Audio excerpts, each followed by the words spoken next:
Welcome inside the Treehouse, along with me, Dan O'Malley, Trey Trenholm, Raj Sharma, and you. You have made it. Time to leave your worries outside, or in today's case, more like leave all that cold crap outside and come inside the Treehouse. Yeah. Two things to mention real quick before we run deeper into the show. First of which is, if you have not listened to it yet, please go to patreon.com/treehouseonair. Listen to Treehouse Plus episode number 13, which we, in chronological speaking, comes right before this episode. So everything makes sense. Listen to that. You subscribe, you listen to that. Then you turn this one on, listen to this one. And also, the other thing to mention is this segment brought to you by the Dallas Comedy Club. Your new home for funny in Dallas is in Deep Ellum. On the good edge of Deep Ellum, not the bad middle stuff, but the good edge of Deep Ellum. Mm-hmm. Dallas-comedyclub.com for all the event info that's happening this weekend, actually all week, at the Dallas Comedy Club. They have comedy 5 nights a week, improv, stand-up, special shows, classes, all the good stuff at the Dallas Comedy Club. Dallas-comedyclub.com. And I cannot stress enough that people should listen to that Plus show, because Dan really comes forward and opens up about some things. Yeah. You know, there's the trip to Seattle really changed his life. Turns out I was exposed to something. Yeah. Yeah. That I'm going to have a difficult time returning from. Yes. And did not want to share with his beautiful wife what he was exposed to, because she loves it so much. Well, I was trying to protect her, Raj. Yeah. I really had her best interests in mind. That's how it starts. That's how it starts. Trust me, you want to go listen to that episode. because I think I'm actually going to go back and listen to it after we do this one. Oh, Jesus. Anyway, how are you guys doing? I'd love to pretend and say, all right, we're in the middle of it. It's Arctic Blast 2024, and we're all feeling the effects. But I have to be completely honest with you guys. This is one of the reasons why we moved to an island in the sun, is to get away from that nonsense. 2021 burned us. It burned us bad, and obviously it was freezer burn. And among the number of reasons why we wanted a change in scenery, that winter storm had a big role to play, and the idea of not having to go through another one of those is very soothing for us. But I'm not without empathy. Are you guys cozy? How are you feeling? Yeah, I got the heat on. It's not planning to go anywhere. We got last week. We went and actually prepared for it. Smart. We went and got stuff that we would need, like in case things went awry, like it did a couple years ago. So we've planned for it. We've got all the stuff, and then we got some heated blankets. So we're solid. Nice. Yeah. Trey, what about you? I'm doing okay. I've stocked up, got anything I might need, and unfortunately, I still have to go out, but and it's miserable. But Dan, I did feel for you, because I did look at the forecast, and you have that big temperature gap, swing of 76 to 82 all week. It does look like it's you got a chance of rain almost all week. So I feel for you. Yeah, St. John is a real hell. Mm-hmm. Yeah, especially this time of year. The good thing you have going for you, Trey, and I don't know, Raj, if you're aware of this, but Trey's dog Daisy, very famous Daisy. She is a 3-ish pound Chihuahua. Mm-hmm. Here is something that anyone that has ever had a Chihuahua in their lives knows. The smaller they are, the more heat they generate. I see. If ERCOT was smart, anytime they feel like their generation is too low, they should just go plug into the nearest Chihuahua, and you will see an entire neighborhood lit up with all the heat it needs.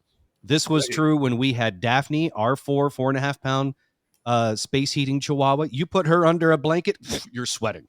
Bella, our current Chihuahua mix, who's like 8 pounds, doesn't put off the same amount of heat as Daphne did because she was smaller. It's more concentrated. But Bella still will put off a good amount of heat. Trey, your Chihuahua Daisy would basically be like a radioactive isotope heat source. Yes, she is. It is amazing that small of an animal can put off that much heat, but she will curl up against my neck and I will be sweating in 5 minutes. Wow. So the Chihuahuas. Just Chihuahuas. Yeah. I don't know if it happens with any other breed of dogs. Because we've had a number of dogs in our lives. Tara and I have. We've also fostered many types of dogs, including ones that are supposed to be cold weather dogs. Like we fostered a few, not Pekingese, Great Pyrenees. Those are very different dogs, and those are the huge white dogs. And you think if that dog smothers you, you're going to sweat and die. Yeah. But no, it's very comfy and relaxing. But a Chihuahua, so I don't know what it is. It's like maybe that's the reason they shake. It's not because they're cold. It's because they're just releasing so much heat. Yeah. So the white dogs are relaxed, and then the Chihuahuas are working extra hard to generate heat. The white dogs. I don't know if I like this. I don't know if I like this road metaphor that you're taking me down. I'm just saying. You're saying the white dog doesn't. What you expect him to do, he doesn't do, and then what you get the Chihuahua, and it does more than you expected. I feel like this drive on metaphor lane that you're taking me down, Raj, ends in a very bad dead end. No, I'm gonna cancel this Uber. Oh, so now I drive an Uber because I'm the Indian guy on the show? You know what? I was already in the neighborhood of stereotypes. I might as well exploit it for my own benefit. Yeah, that was beautiful. Thank you. That was well played, my friend. If I had a hat, I would tip it to myself. Yeah, that's I have the 100-pound boxer bulldog, and it's very interesting. He likes the heated blanket. Like you can't get him off the heated blanket. I'm like, that's what you're like. Your size, you should be warm. Like you're a big dog. You would think. And he he curls right up on the electric blanket, and he is dead to the world. Like literally, like I had to check on him. Like I'm like, oh, did you get electrocuted? What happened, buddy? And he just kind of looks up like, I'm good. Like no food, no treats.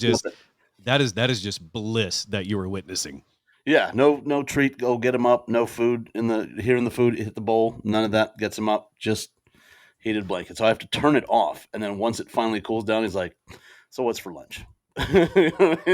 So it turns out your dog is a suck on the energy coming into your home. Yes, absolutely. And so because of the Arctic blast, I saw it, last week. I have a sort of a hard on for ERCOT, not necessarily a good one. I'm always curious before it's going to be really hot or it's going to be really cold. What's ERCOT gonna say? Somebody asked. Or even if nobody asks, they'll release a statement. And this from CBS 11. And I appreciate, quality journalism, right? It's something that has, is not as common as it used to be, at least it seems. So I appreciate when the news outlets really go the extra mile. So right before the Arctic blast 2024 hit, ERCOT wanted to make sure everyone knew that it was ready. ERCOT said it's prepared to handle potential record-breaking electricity demand related to the Arctic blast hitting North Texas. Oh, Jesus. Oh, you kill me. You really do. Yeah. Thank you, Goose. Yeah. I would like to point out that as I read that headline, that's the exact laugh I had in my head was Goose from Top Gun. Because I don't ever believe it. Yeah. Nor is there any reason why you would. Nope. Because here's the problem when it comes to ERCOT. All right, there's more than one, but this is one of the main issues at this moment. that is, even if they get it done properly, that's the bare minimum. That's you doing your job, was keeping everybody's power on. Did you keep everybody's power on? You did your job. As opposed to, they make it seem like they just won the Super Bowl every time they're quote unquote successful. Yeah. The ERCOT line of success is really just the bare minimum. Yeah. I The always wonder what ERCOT that line of success is the grid didn't collapse. I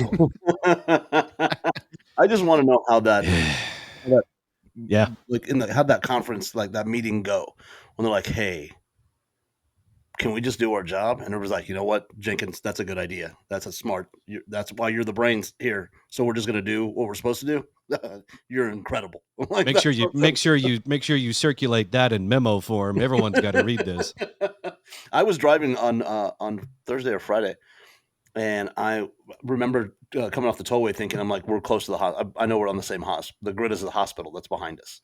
So I'm like, the power's not going to go out. That was my first thought. Not like ERCOT's going to be great. It was like, where are we as in reference to this hospital? Yeah. And that's when I was like, okay, a little sigh of relief. Yeah, as an Arctic blast heads toward North Texas, bringing with it below freezing temperatures, ERCOT said it's prepared to handle potential record-breaking electricity demand. Oh, Jesus. Oh, you kill me. One good turn deserved another. But for many across Texas, the cold front is blowing in flashbacks to the February 2021 power grid failure. During that historic storm, much of the state lost power, in some cases for days. The outages caused pipes to burst, like mine, homes to flood, like mine, and killed more than 200 people. In the 3 years since the storm, more power plants have been winterized. Natural gas producers have been put on lists to ensure their power stays on. Yay, a list. And the overall electricity capacity in the state has increased. But has it been enough? The CBS News Texas I-Team asked experts on a scale of 1 to 10 what their confidence level is in the Texas power grid holding up in the next severe winter storm. So experts on a scale of 1 to 10 were asked what their confidence level is in the Texas power grid. Thomas Overby, director of Texas A&M Smart Grid Center, his confidence level is a 9. Meanwhile, Beth Garza, former independent ERCOT monitor, says her confidence level is a 7. And finally, Doug Lewin, author of Texas Energy and Power Newsletter, says his confidence level is a 3 and an 8 at the same time. He says an 8 in confidence that the storm will not be as bad as 2021, but only about a 3 in confidence that there would not be any outages at all. Me, however, my confidence meter runs on a completely different scale when it comes to ERCOT. Mine's on the letters scale, and my confidence level in ERCOT being able to get us through this Arctic blast is, for me, I grade that as FU. At the same time. Who's this who's this us, white man? What do you mean? Yeah. You have a bitch to ERCOT? You have something to bitch about, really, on the island? Yeah. You're- Is that Yeah. is that your thermal short sleeve shirt? You know what? There are power grid issues here too. Sometimes it's cloudy. Oh yeah, I know. Oh my god. Sometimes you have to wear pants. Thank you for recognizing my struggle. Yeah. You're listening to the Treehouse. Visit us online at treehouseonair.com.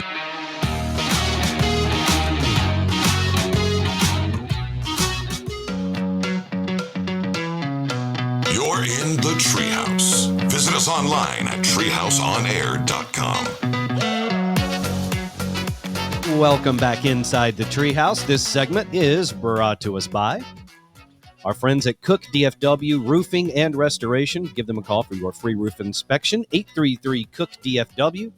The website, cookdfw.com. Again, the free roof inspection, Cook DFW Roofing and Restoration, 833-COOK-DFW or cookdfw.com. And not as much of a sponsor as much of more so it's a partnership that we have had for many, many years. Trey, what do you think? Our partnership with Paws in the City, North Texas's largest no-kill, all-volunteer rescue group, 2011, 12, or would it actually go back to 2010? It would actually go back to about 08. No, I guess it was no, it was 2010. So the show was tied to another no-kill animal shelter, and our friend there got ousted, and so that happened in, I think, 08. And then we were off the air. Then when we came back, Johnny had gotten hooked up with Paws in the City and Tara, and that's how. So that happened right actually when we started doing mornings. Yeah. So yeah, 2010. Kudos to us to kind of remembering that, because we don't remember most of the stuff we did when we were doing morning radio on the Eagle. But we have managed to maintain the relationship despite some changes at the leadership level at Paws in the City, some of which were not all voluntary, but that's something this show knows a lot about as well. That's why we seem to get along so well. So once again, we talked to her a handful of times last year, and so she's back this year. Kaylin from Paws in the City, welcome back. Yay. Thank you for having me. No, it's our pleasure. So what's new at Paws in the City? So we wanted to kind of touch base and give you guys just a really brief overview of what y'all helped us do last year. Ooh, you're giving us credit. Please continue. You know what? We're gonna give you like an A for effort on some of these. No, not results, but the effort. Yeah. See, effort. Hey, if our partnership means coming and having a beer and getting to talk about dogs, I think that's a good effort. It's been helping. So, last year we kind of talked about typically we house around 15 dogs a year, going through our process to get them out adopted. 2023, we had 29 dogs rescued, fostered, and cared for in total. That's awesome. To give you an idea, just since November, I have 6 dogs that have been in my email about they have been adopted out. Just started process in November through today. Wow, that is fantastic. Yeah, so it's really exciting. And then out of everything we've raised, we've got the typical yearly events we do. We do all of our regular adoption events. And then last year we added Vermifest. We raised, out of everything we raised, 91% of everything raised went straight to the dogs. The other 9% is just like admin and things like that, insurance. Bandwidth and such. I understand those. Yeah, no, I get it. That's fantastic. And that's a number that a lot of charities strive for, but typically fall short of. And then there's charities out there that I'm not naming any names, but they'll operate to where like 97% will not go to its intended purpose, but instead will go to the organization running it, right? And then so that leaves 3% going to the actual efforts that they supposed to, take care of. So it hitting that 90% and above mark is a huge accomplishment. So good job. Yeah, and that's how there are different websites you can and look up charities and they get graded on that, and the very few that are above 90%, that is an exceptional mark. Yeah, well, appreciate it. I guess we'll go ahead. No, I mean, it is what it is. It's one of those, we're pretty proud of it, but there are definitely organizations that make the number kind of hard to find. Yep. When you go to see what their online presence looks like. So, and that's typically what happens when you have two organizations. And another way that we're familiar with sort of the back side of things of what Paws in the City does is our foundation that benefits, families of fallen police officers and firefighters in North Texas operates in a very similar fashion, meaning it's all volunteer based. Some of those other organizations will have actual payroll of people that do things, and those can be important functions, but Paws in the City and the Listeners Foundation operate very similarly in that it's all volunteer, and over 95%, whatever the exact number is for our side, it might be like 97% for the foundation, goes to its intended purpose, and the rest is like you said, it's like, website hosting and such and taxes. And Yeah. the more your charity grows, the more difficult it is to keep that number. I mean, it sounds counterintuitive, but the more money you take in and you're growing, and so then you have more admin expenses and everything else. So as you grow and you keep that number above 90%, it shows that, Paws in the City is a very well-run organization. And I know I can tell, Kaylin, you don't want to take all the credit for it, but since you're here, you're going to have to just deal with it. So congratulations. Good job, Kaylin. Yeah. Oh, yay me. No, no, we have a fantastic group of people. And that, the admin cost, what we've done is we've taken feedback from people who have been on our website and, whether they're fostering, adopting, you're just going to donate. And we're kind of seeing that back into some of the technical side of things just to make it more user friendly. We don't want it to be like pulling teeth for you to try to foster a dog. Yeah. So That's a we've great been thing. working to make that user friendly or more user friendly. So we've And got that's one everything. thing a lot of people forget about is, especially with the rescue group like yours, like Paws in the City, it's all volunteer. There's no brick and mortar building. It's all foster based. So it's those dogs living in the homes, waiting to be adopted. So that's where, not just adopting a dog, which is fantastic. If you want to find a way to volunteer to help, dog rescue like Paws in the City, it doesn't necessarily have to be where you have to just, the only thing to do is adopt a dog. You can also donate money, but you can also open your home up to foster these dogs until they find a home, which is a great thing. Absolutely. If you're interested in any of that, you can either go to just send us an email at info@pawsinthecity.org, or you can email me. I can get you in touch with the right person depending on how you want to volunteer and make an impact. And it's just my first name, Kaylyn, KALYNNE, at pawsinthecity.org. Awesome. Kaylin, is there any, at one point, I know there was talk at Paws in the City about eventually trying to get a brick and mortar shelter. Is that still something y'all are thinking about, or have you just said, we're just going to keep with just fosters? I'm not sure that that's something that's still being discussed. It is something that if we decide to go that way, the things we have set in place as far as like our major fundraisers can go a long way towards that. But I think part of the hesitancy is while that can be great, where that takes more money away from like the medical bills and stuff. Because again, we don't shy away from animals that might be a little bit more medically acute to get them on the up and up to get them adoptable. So I think that's where the hesitancy is. It would be great, but there's a little give and take there. So. Well, if you want, we're all familiar with some real estate off the tollway that would be better used as a dog shelter. I think I might know what you're talking about.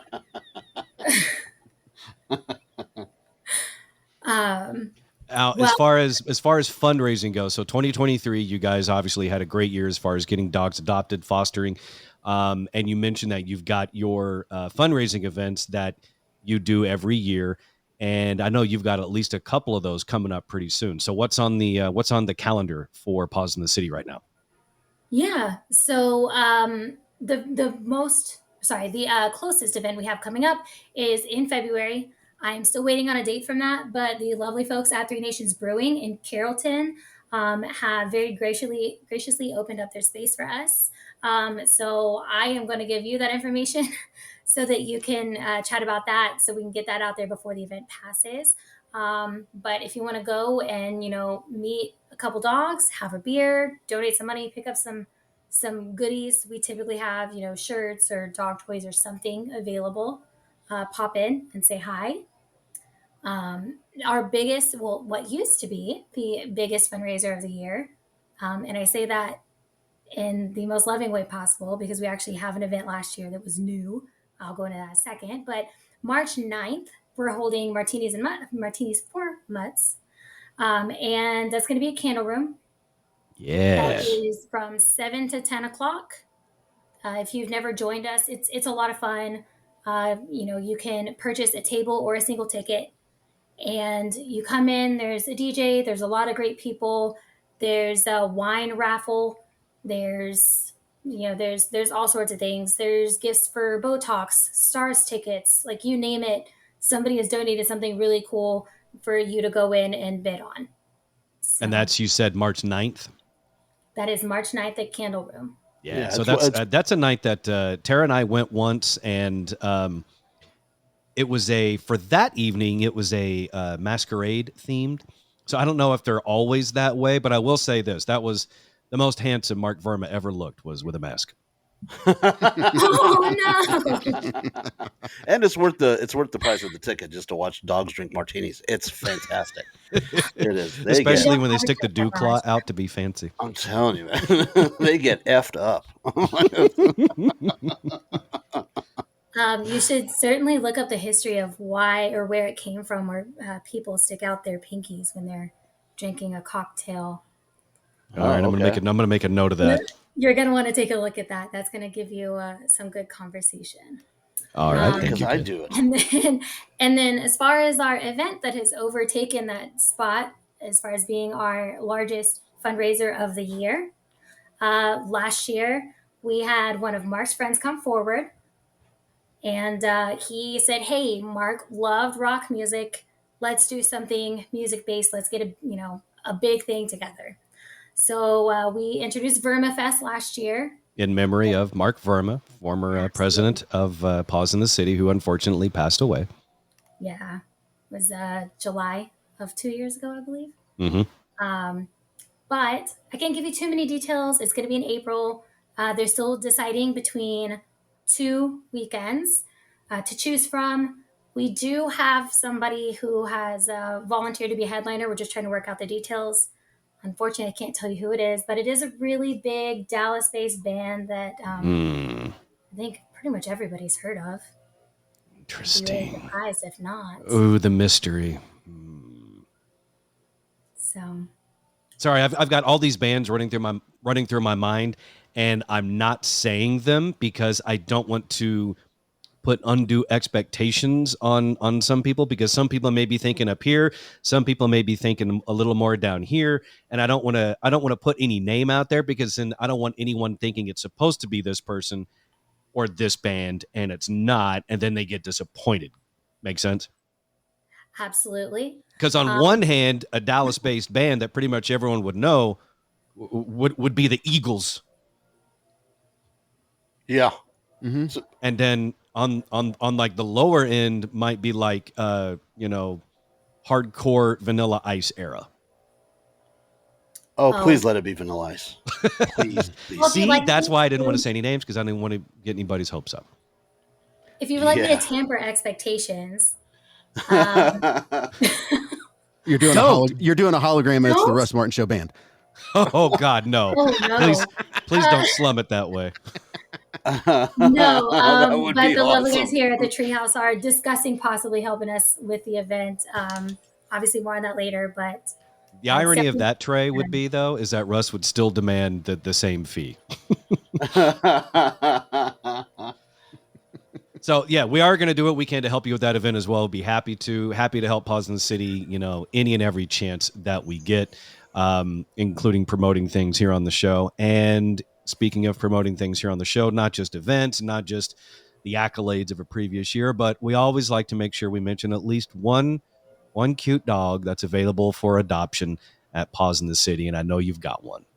okay, bear with me, because if you're seeing this on YouTube, I want you to be able to see this dog. He is so cute. Oh, she's got it on her phone. She's holding it up to her cameras. Can you see him? Oh Yeah, my you gotta goodness! Can you turn it a little bit that way? Sorry, I'm plugged into too many things. Whoop. I can kind of see it. Yeah, I just have to. I was. You have to turn your head too far. Yeah. Oh yeah, there you There, go. Oh, yeah. I'm plugged in, sorry. But his name is Gavin. He is like the cutest thing. He's about 2 years old. Oh. We suspect he's a Brussels Griffon mix. That's a mouthful. It is. I'm actually glad you said that, because my old radio partner had one of those at one point, and that was my first thought.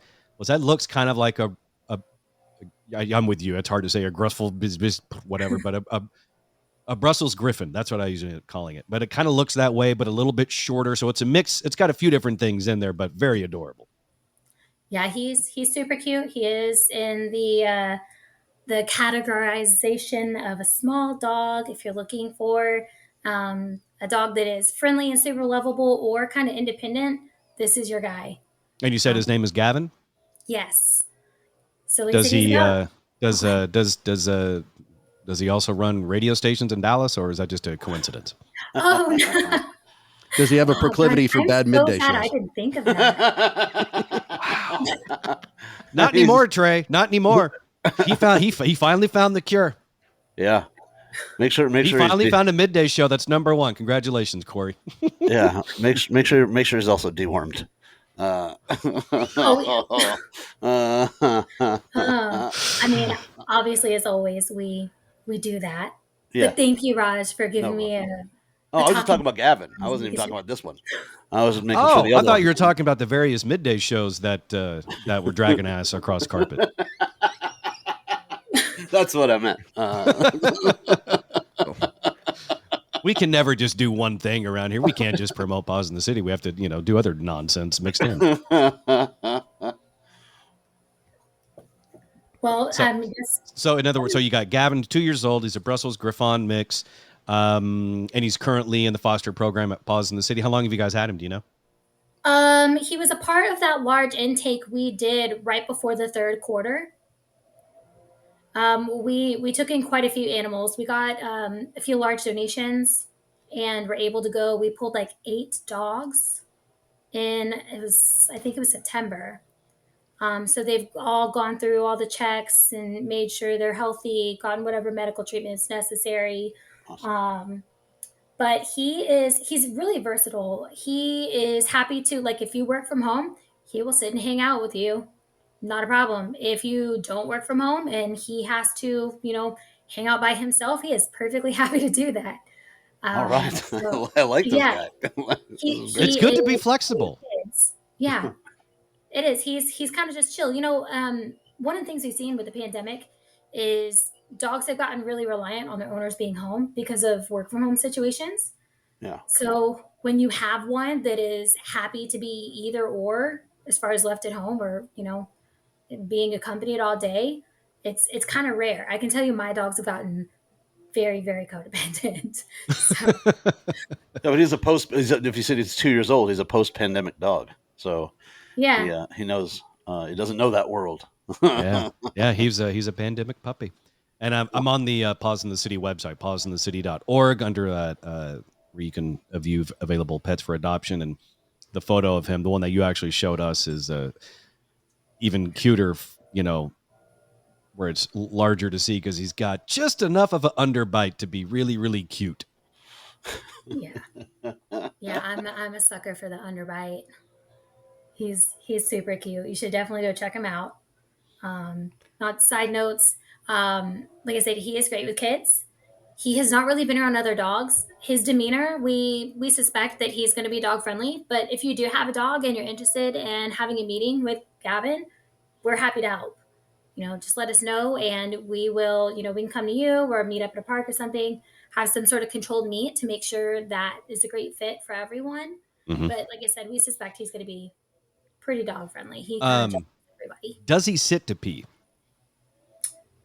You know what? I haven't gotten personal with him. Haven't asked him. Sorry, that's more of a rhetorical, no, Kaylin. That's nothing with you. That's more making Trey and Raj laugh. That was fantastic. And I'm also going to send that clip to Gavin at Odyssey so he can. I had a feeling you were. Yeah. Oh, thanks. If I ever meet Gavin, this is going to be great. No, it's not. Yes, it is. Oh man, he's a big supporter of the rescue dog community. Yeah, so I don't know if and occasional rescue shows. Trained. He is potty and leash trained, so I don't know about your Gavin, but our Gavin is. I've seen our Gavin on a leash. Yes. Mm-hmm. Nothing surprises me up there anymore. All right, Kaylin from Paws in the City, thank you so much for stepping in the treehouse with us. We appreciate seeing you and hearing you, and we'll do more of this as this year goes on. So we'll hear more about what's going on at Paws in the City, all the great events, and of course, all the available dogs for adoption and ones that you can foster. And if you want to donate as well, all that great information pauseinthecity.org. Thanks for hanging out with us. And more importantly, thanks for putting up with us, Kayla. Thanks for having me. All right. More Treehouse coming up next. Stay there.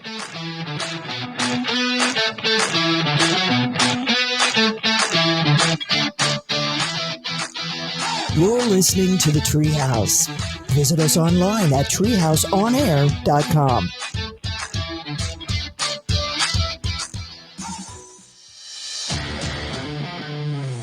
You're in the Treehouse. Visit us online at treehouseonair.com. This segment of the Treehouse is brought to you by Brooks Plumbing. 214-368-3838 for any and all of your plumbing wants and needs. Give Brooks Plumbing a call. 214-368-3838 or the website brooksplumbingtexas.com. Thanks again to Kaylin from Pause in the City for hopping in the Treehouse with us. Always a pleasure. For us, I'm not sure if it's necessarily that way for her. But I forget how it came up. This was off the air. We mentioned something about pinkies out. Oh, it must have had to do with martinis and mutts. Yeah. About being fancy and having your pinkies out. Right before she left, she's like, "Do you know the origin of that?" And I'm like, "No, I assumed it's aristocracy." I'm not sick still. Aristocracy. There we go. Sure. Yeah. And she's like, you need to look up sort of the origin of the pinkies out stuff. I was like, okay. Well, she's very sweet. Instead of waiting for me to look it up for myself, she went ahead and just sent it to me. It was actually really, really helpful. So most of us associate pinkies out while drinking something to be fancy, to be, we are upper crust, we are bougie, we are wealthy, we are the cool kids because we're doing things with pinkies out. Turns out not so much. Stiff pinkies were caused by venereal diseases like syphilis. And ended up being used, the pinkies out, ended up being used as a signal that it was safe to court one another from one individual to the other, meaning like, hey, you got syphilis, I got syphilis. Nice. And you can joyfully hook up without worrying about infecting someone else. Yeah. And so instead, you can just pass it back and forth in a nice syphilis party. So did you stick your pinky out when you're like, I got some wormy black cod? I was going to say the same thing. That's how you would have known if your big black cod had worms. Is if it had its fin out. Like, no, that big. There was there was nothing fancy about that. It felt much dirtier.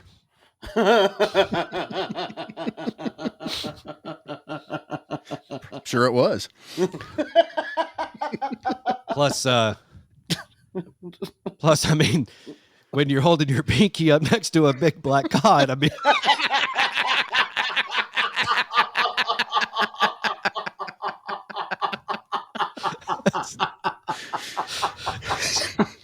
it's just, yeah.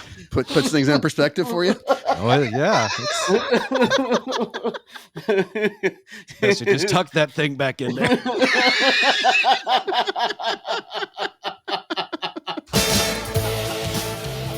Save myself the embarrassment.